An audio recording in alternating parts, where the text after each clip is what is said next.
Bonjour à toi! Alors, dans ce chapitre, tu vas découvrir une nouvelle fonction, la fonction logarithme népérien. Mais avant d'en découvrir toutes ses propriétés, revenons à l'origine de cette fonction, qui, étonnamment, n'en était pas une à la base.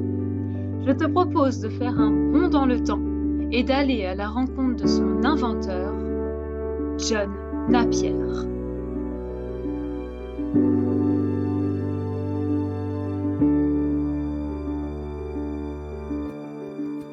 C'est parti, prenons la route vers le passé et faisons un bond au XVIe siècle.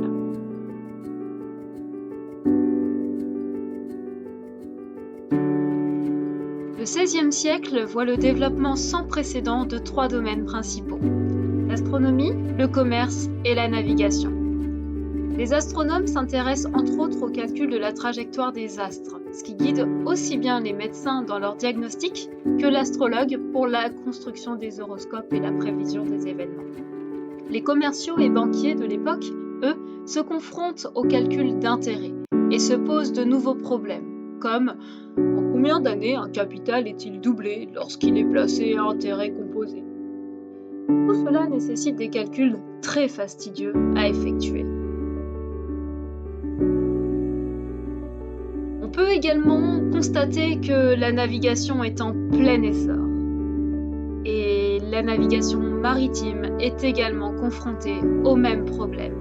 Les calculs nécessaires font intervenir des multiplications, des divisions et des extractions de racines à grands chiffres et deviennent de plus en plus longs et complexes. Et en ce temps-là, les calculatrices n'existaient pas. Tous sont fatigués de faire des multiplications. Ces calculs fastidieux sont source d'erreurs et donnent des migraines. John Napier s'intéressa à ce problème et il plancha dessus pendant près de 40 ans.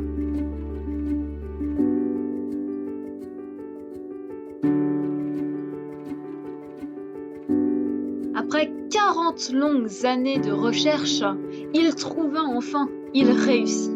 En 1614, 3 ans avant sa mort, il inventa une association de nombres appelée les logarithmes. Du grec logos qui signifie rapport et arithmos qui signifie nombre, il répertoria les logarithmes dans des tables de logarithmes. Le principe était simple: transformer des multiplications quotidiennes à 7 chiffres à un simple relevé de 2 logarithmes, à leur addition, puis un retour à la table des logarithmes. Prenons cet exemple. Imaginons que nous souhaitons faire cette multiplication. Nous prenons le logarithme du premier nombre, dans la table des logarithmes, c'est 14. Nous prenons le logarithme du deuxième, dans la table, c'est marqué 17. On en fait la somme, très simple, 14 plus 17, ça fait 31. Et on retourne dans la table des logarithmes voir quel nombre a pour logarithme 31. C'est 2 147 483. Et il en est de même pour toutes les multiplications. Si je veux faire a fois b, je prends le logarithme de a. Dans la suite, on le notera ln de a. Je prends le logarithme de b. On le notera ln de b. On en fait la somme. ln de a plus ln de b. Ça nous donnera un nombre qui correspondra au logarithme du produit. Il nous restera à retourner dans notre table pour lire la valeur de la multiplication. Et voilà, sans le savoir, John Napier a réussi à transformer les multiplications en de simples additions, les divisions en de simples soustractions, et les racines carrées, par exemple, en de simples divisions par 2.